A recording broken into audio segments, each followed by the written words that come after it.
अभी जो तहरीक चल रही है तो इसमें मिल्लत की भलाई है या फिर सियासी चेहरे छुपे में है? आपने क्या समझ रहा है जी, आपको कुछ समझ में आया? वही जानना चाह रहे हैं। आपको कुछ समझ में आया? बताएं क्या इतनी देर गुफ्तगू के बाद आपने कुछ समझा? बताएं क्या कुछ नहीं, आपने क्या समझा? इसमें आप बताएं ना कि क्या। मैं तो बता चुका जो बताना था। आपने क्या समझा? बता दें फिर एक बार क्या। मैं जो बताना था इतनी देर क्या बता रहा था? अगर इतनी ही देर तक गुफ्तगू में अगर अब भी नहीं कुछ समझ में आया तो फिर आपको मैं नहीं समझा सकता। हम दिखाएंगे सच का आईना। ABN Bihar news.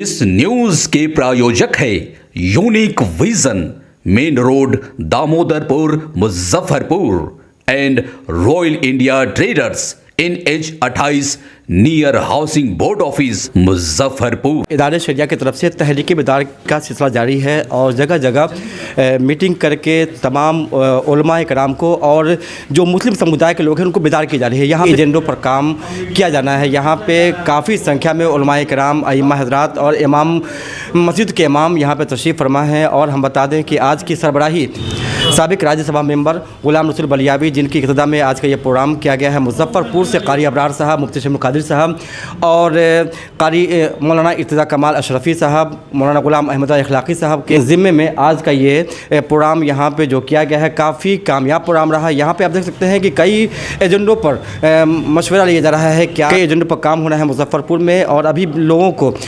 उलमाए कराम को बेदार करने की कोशिश की जा रही है, एक प्लेटफॉर्म पर लाने की कोशिश की जा रही है। जो हम बता दें, जो अभी हिंदुस्तान में या फिर बिहार में या मुजफ्फरपुर में जो हालात है उनके पेश नज़र जो यहाँ पे काम की जा रही है। गुलाम रसूल बलियावी साहब मौजूद है, जिनसे हम हैं कि आज की इस बेदारी तहरीक से आवाम को और मिल्लत को कितना फ़ायदा पहुँचेगा, क्या कुछ मकसद है, क्या कुछ लेके चले हैं जी, क्या कुछ आज जो जगह जगह तहरीक बेदारी चल रही है, क्या कुछ मामला है?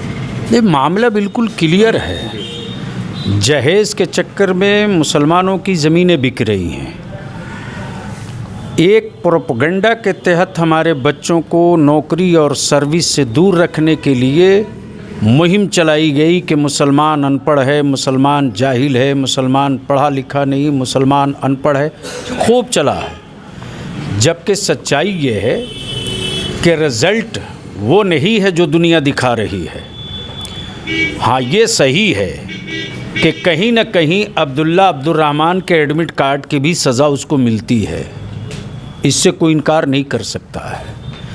तीसरी जो सबसे बड़ी बात है कि नामूसे रिसालत, पैगंबर मोहम्मद सल्लल्लाहु अलैहि वसल्लम की इज़्ज़त से खेलना कुछ लोगों का पेशा बन गया है। और जिन लोगों को जेल की सलाखों में भेजना चाहिए उनको माला पहनाकर इस्तकबाल और स्वागत किया जा रहा है। आखिर ये सिलसिला कब तक चलेगा? जिस जानवर के नाम पर कोई चाहे मेरी कौम के बच्चों की मॉब लिंचिंग कर सकता है, अदालतें और प्रशासन तमाशा देखती है। आखिर ये खेल कब तक? तो अब ज़रूरत इस बात की महसूस किया इदारे शरिया ने, और 4 स्टेट में लगातार इस पर गांव का गांव, इलाके का इलाका बैठकर मंथन भी कर रहा। ज़िलावार हमारी कॉन्फ्रेंसें भी हो रही है, प्रखंड वाइज मीटिंगें हो रही हैं। और इन सबों को लेकर के मुजफ्फरपुर में आज बैठक होटल सिमना में हुई है। अनकरीब तारीख तय हो रही है। मुजफ्फरपुर ज़िला में हर पंचायत से एक बहुत बड़ा इज्तिमा होगा तहरीक बेदारी का, एक बहुत बड़ी कॉन्फ्रेंस होगी। और वो सिर्फ कॉन्फ्रेंस नहीं होगी, उस दिन अहद लिया जाएगा। जो अब तक हमने बेतिया में, मोतिहारी में, वैशाली के महुआ में, शिवहर में, हमें खुशी इस बात की है कि जैसे ही हमारी ये तहरीक बेदारी का इजलास हो रहा है, कहीं 400, कहीं 500, कहीं 300 नौजवान अपनी मर्ज़ी और अपनी स्वेच्छा से खड़ा होकर के ऐलान कर रहे हैं कि बग़ैर किसी डिमांड, बग़ैर किसी अंगूठी और कपड़े के मैं निकाह करूंगा। और उन बच्चों के बाप खड़े होकर कह रहे हैं कि मुझे फ़ख्र है कि मेरे बेटे ने आगे बढ़कर कदम उठाया है। इसलिए ये पूरी तहरीक है। बिहार में, झारखंड में, बंगाल में, उड़ीसा में और 4 स्टेट में ये काम चल रहा है। क्या कहेंगे अभी जो उलमाए कराम एक प्लेटफॉर्म पे आ पाएंगे? हमारा आलिम कभी 2 प्लेटफार्म पर नहीं रहा। कुछ लोगों का दुष्प्रचार रहा कि आलिम एक नहीं है। हमारी आवाम और आलिम हमेशा एक रही है। अगर आलिम के पीछे आवाम नहीं होती तो मस्जिदों में इतनी भीड़ कहाँ से होती? इमामत कैसे करता?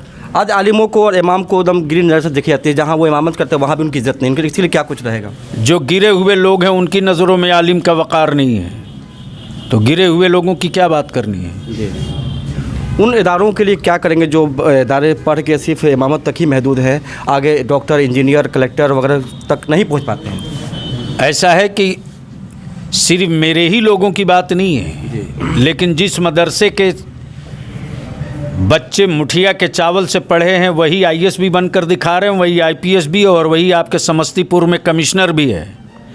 एक प्रोपगंडा है मदरसों को डैमेज करने के लिए, एक प्रोपगंडा है दुष्प्रचार के लिए, एक प्रोपगंडा है मदरसों से दीन के साथ दुनिया के मेन स्ट्रीम के शिक्षा को रोकने के लिए।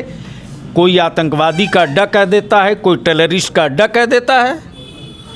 इन सब का मुंह तोड़ जवाब हम अखलाक से, मोहब्बत से, प्यार से, संविधान से देंगे। क्या लगता है अभी जो तहरीक चल रही है तो इसमें मिल्लत की भलाई है या फिर सियासी चेहरे छुपे हुए हैं? आपने क्या समझ रहा है? जी, आपको कुछ समझ में आया? वही जानना चाह रहे हैं। आपको कुछ समझ में आया? बताएं क्या क्या इतनी देर गुफ्तगू के बाद आपने कुछ समझा? बताएं क्या क्या कुछ नहीं, आपने क्या समझा?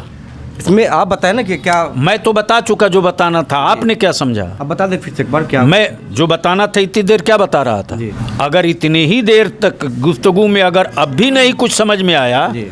तो फिर आपको मैं नहीं समझा सकता।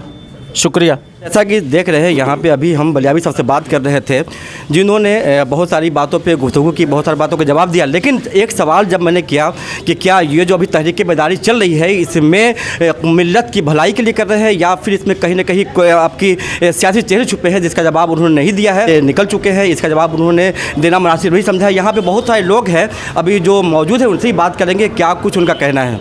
जी, क्या कहेंगे आज जो अभी मीटिंग चल रही है, जो मशवरा का इजलास किया गया है, इसका कितना असर पड़ेगा कौम पे? नहीं, बिल्कुल असर पड़ेगा, क्योंकि कौम व मिल्लत की बात करने के लिए गाज़ी मिल्लत ग़ुलाम रसूल बलियावी साहब हमेशा ही आगे रहे हैं। आपने देखा होगा कि पिछले दिनों जब कोई 3 तलाक़ का मुद्दा हुआ, NPR का मुद्दा हुआ, NCR का मुद्दा हुआ, तो ग़ुलाम रसूल बलियावी साहब ने बिल्कुल क़यादत किया है कौम व मिल्लत का, और आज भी कर रहे हैं। तो कौम, तो चूँकि आप जानते हैं कि जो मुस्लिम कौम है वो सुस्त है, जब तक उसको मतलब तेज़ नहीं करेगा तब तक किसी तहरीक के लिए आगे नहीं आते हैं। एक बात कही, NPR वाला मामला जो चल रहा था, काफ़ी हमारे मुस्लिम महिलाएं भी सड़क पे थी कि जाड़े के मौसम में सभी मुस्लिम समुदाय के जो मर्द, औरत, बूढ़े बच्चे सभी लोग सड़क पे थे, और आपने कहा कि इसमें बलियावी साहब का अहम रोल रहा है। याद दहानी दिलाना चाहता हूँ कि ये वाहिद शख्स है जो सुप्रीम कोर्ट में, भारत का सबसे सर्वोच्च न्यायालय में, सुप्रीम कोर्ट में इन्होंने सबसे पहले अर्जीनामा इसके ख़िलाफ़ देने वाले ग़ुलाम रसूल बलियावी साहब हैं। ये पूरा जग जाहिर है। तो इसलिए किसी भी मुद्दे पे आज पूरे बिहारी ने, पूरे मुल्क में अगर कौम को कहीं भी कोई मुसीबत का सामना अगर होता है तो बलियावी उसमें सरफहरिस्त दौड़ करके आगे आकर के कौम की बात को, आवाज़ को बुलंद करने का काम करते हैं। ये ऐसा हम लोग का मानना है। तो जैसा कि अभी हम बात कर रहे थे जिलाध्यक्ष इरफान अहमद रिकर साहब से, जिन्होंने कहा कि बलियावी साहब हर पहलू पे उनकी पैनी नज़र होती है, और NPR वाला मामले में भी उन्होंने काफ़ी बढ़ चढ़ के हिस्सा लिया है। काफ़ी उन्होंने जो कानून, जो कायद हैं, उन पर भी उन्होंने पहल करते हुए उस मुद्दे को रखा है। और अभी जो इरफान अहमद रिकर साहब से बात करते हैं उन्होंने बताया, तो और भी लोग हैं जिनसे बात करेंगे कि क्या कुछ इसका असर पड़ेगा।